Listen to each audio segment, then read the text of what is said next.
बहुत बहुत स्वागत है आपका एनडीटीवी एमपीसीजी के सबसे नए और ताज़ा तरीन चैनल पर। आप मुख्यमंत्री रहे, 15 साल मुख्यमंत्री रहे।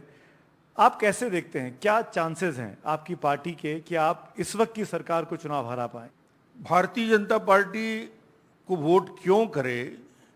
क्योंकि सबसे बड़ा कारण मुझे लगता है कि जो हालात में परिवर्तन आया है, 15 साल भारतीय जनता पार्टी विकास की गंगा बह रही थी, शांति का टापू बना हुआ था छत्तीसगढ़, देश और दुनिया में एक पहचान बनाने में सफल हुआ था, एक विकसित तेजी के साथ विकास करते हुए राज्य के रूप में।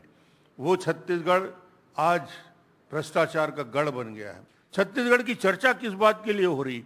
विकास के लिए चर्चा नहीं होती, डेवलपमेंट के लिए भूपेश बघेल की चर्चा नहीं होती।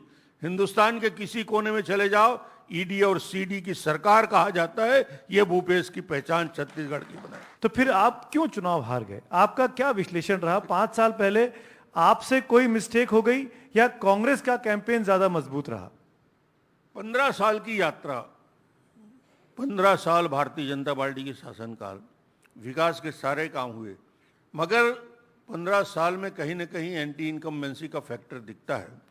वो एक कारण था कि लोगों ने लगा कि 15 साल विकास डॉक्टर रमन तो कर रहा है, शायद आने वाला दूसरा इससे बेहतर विकास करेगा, मगर ये क्या मालूम था कि भूपेश बघेल को परिवर्तन करके छत्तीसगढ़ को भ्रष्टाचार के दलदल में फंसा देंगे। ये भ्रष्टाचार में आकंठ डूबी हुई सरकार है। जिस जन घोषणा पत्र को बनाने वाले टीएस सिंहदेव, पहली बार उन्होंने साफ शब्दों में इनकार कर दिया कि जन घोषणा पत्र का सम्मान नहीं हुआ, मैं दोबारा जन घोषणा पत्र समिति में नहीं रहूंगा, और मंत्री पद से भी इस्तीफा दिया क्योंकि आज इसकी हालत समझ में आ गई थी।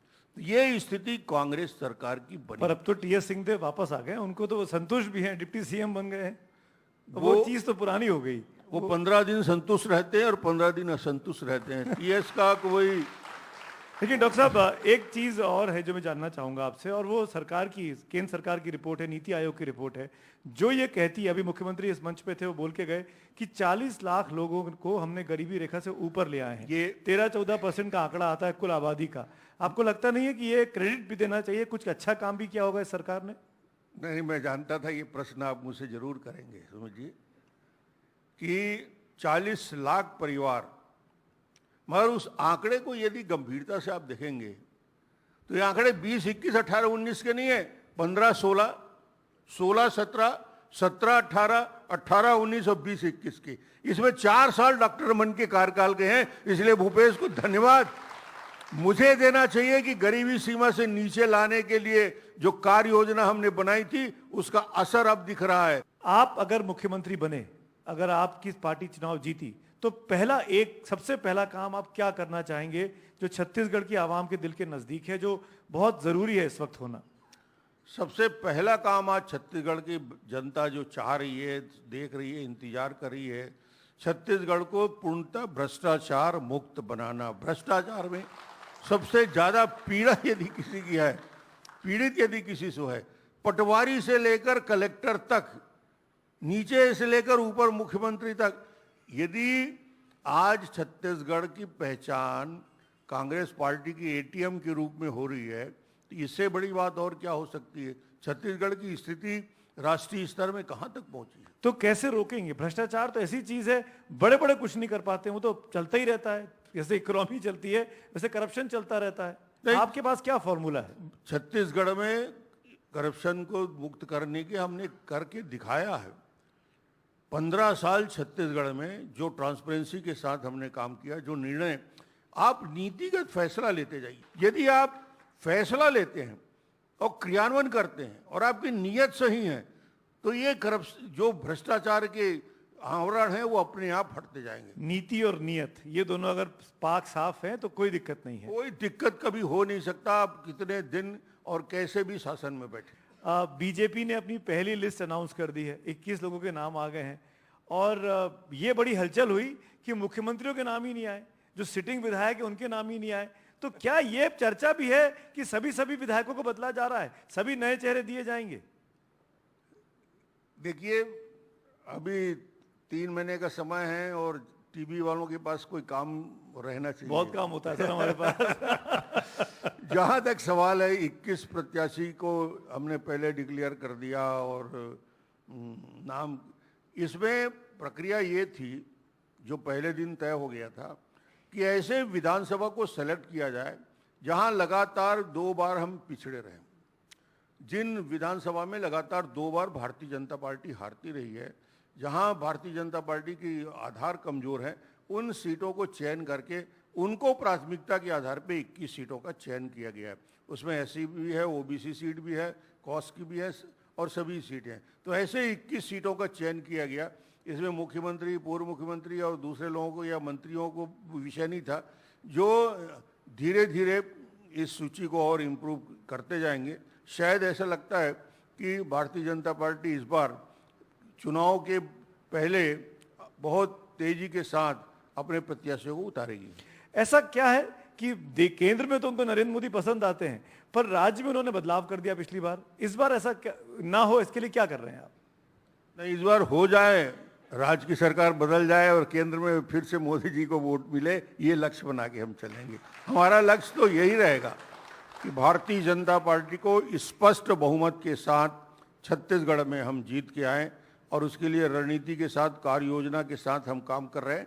हमारे पास 2 ताकत है, 15 साल के विकास के काम जिसमें छत्तीसगढ़ के एक एक क्षेत्र को विकसित किया गया, और दूसरा मोदी जी के कार्यकाल का स्वर्णिम जो कार्यकाल है, उस कार्यकाल में जो विकास के अद्भुत काम हुए उनको लेकर जनता के बीच जाएंगे। आपके मन में इस बात का दुख है कि आपको चेहरे के तौर पर प्रोजेक्ट नहीं किया जा रहा कि आप हमारे मुख्यमंत्री होंगे? क्योंकि सामूहिक नेतृत्व की बात की जा रही है, सामूहिक नेतृत्व पे लड़ेंगे। रमन सिंह का नाम आगे नहीं आ रहा डॉक्टर साहब।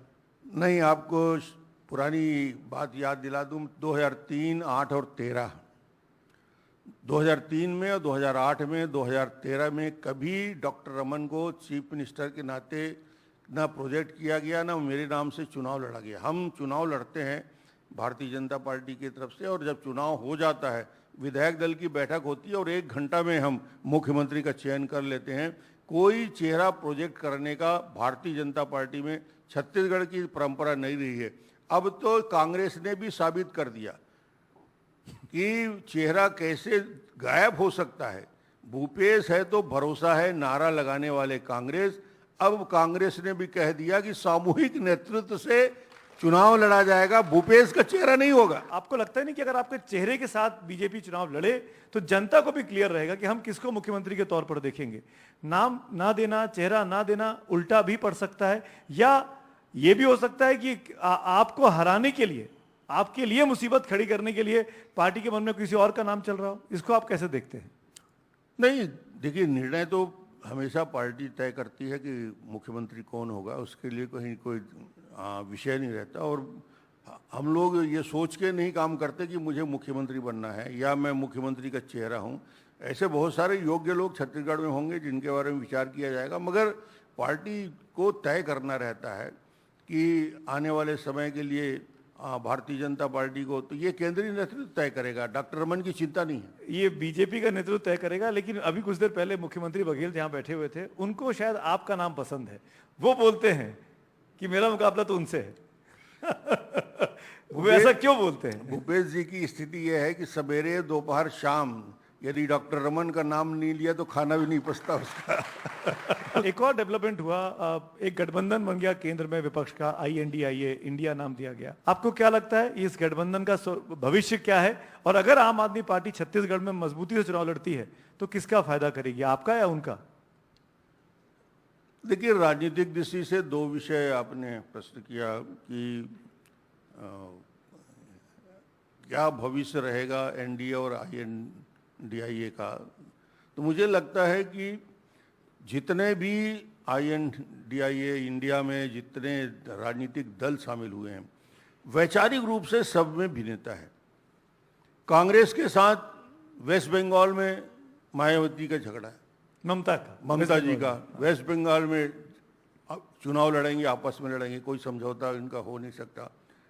बिहार आते आते समझौता में चले गए, यूपी आते आते समझौता में चले गए।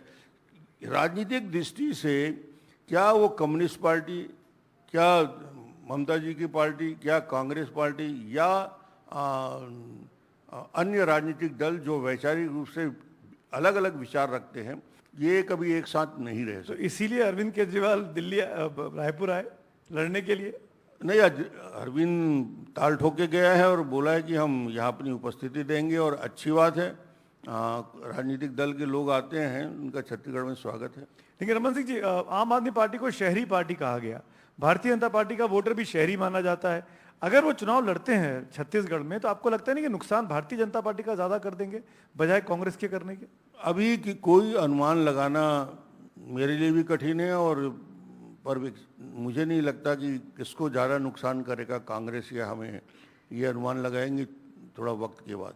क्योंकि वोट परसेंटेज जो आप दोनों की पार्टियों का है, बीजेपी और कांग्रेस का, वो करीब 8-9% का अंतर है। देखिए, भारतीय जनता पार्टी और कांग्रेस, निश्चित रूप से आपने ठीक कहा कि 8-9% वोटों को यदि तीसरी शक्ति ले लेती है तो वो चुनाव में एक बेहतर समीकरण बनता है, और 2003, 8 और 13 में वो समीकरण बना था। हमारी कोशिश होगी कि 2018 में भी ये परिस्थितियां का निर्माण हम करें, जिसमें अन्य राजनीतिक दल जो आज उभर के आ रहे हैं, जरूर उनका अस्तित्व तो नहीं दिखता, मगर ये सब मिलके यदि 9-10% वोट ले लेंगे तो भारतीय जनता पार्टी के लिए रास्ता क्लियर होगा। क्या आपसे चूक हो गई थी कि आप छत्तीसगढ़ की अस्मिता को राष्ट्रीय परिप्रेक्ष्य में वो मान सम्मान नहीं दिला पाए जो बघेल सरकार ने दिलाया, या जैसा प्रचार प्रसार किया? छत्तीसगढ़ के गौरव को 15 साल में ऊंचाइयों तक पहुंचाने का काम भारतीय जनता पार्टी के शासनकाल में हुआ।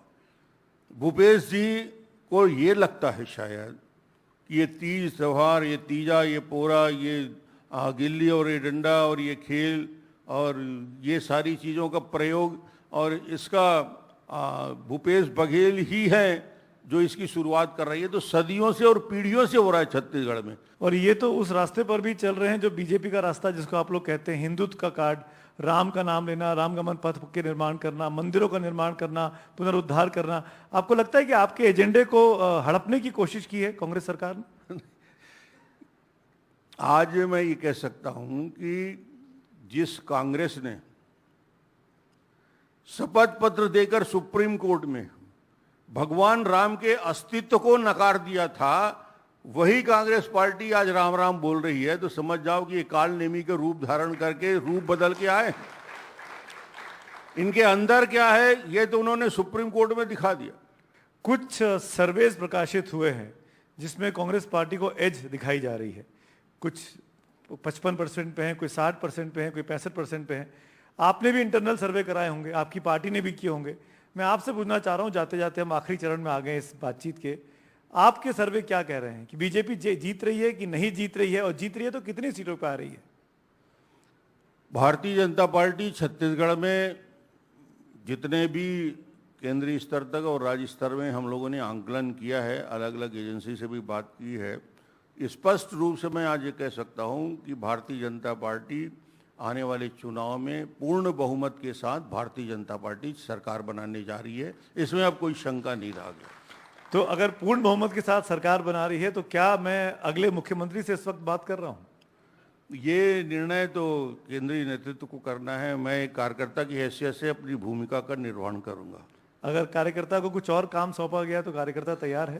नहीं, जो जवाबदारी दी जाएगी उसके लिए मैं तैयार। बहुत बहुत शुक्रिया, बहुत बहुत धन्यवाद। तो ये थे थैंक यू छत्तीसगढ़ के पूर्व मुख्यमंत्री रमन सिंह जी, बीजेपी के सबसे कद्दावर चेहरा और नेता राज्य के। बहुत धन्यवाद आपका, आप सब तमाम लोगों का जो यहाँ इकट्ठा हुए। एक चीज जरूर बताना चाहेंगे कि चुनाव में अभी 3 महीने का वक्त बाकी है, और एनडीटीवी एमपीसीजी ने ये शुरुआत की है आपके पास नेताओं का मन में क्या है वो लेके आने की। अब जनता को तय करना है कि उनको कौन पसंद आ रहा है और कौन नहीं पसंद आ रहा है। Thanks for watching. लेकिन एनडीटीवी पर खबरों का सिलसिला जारी है।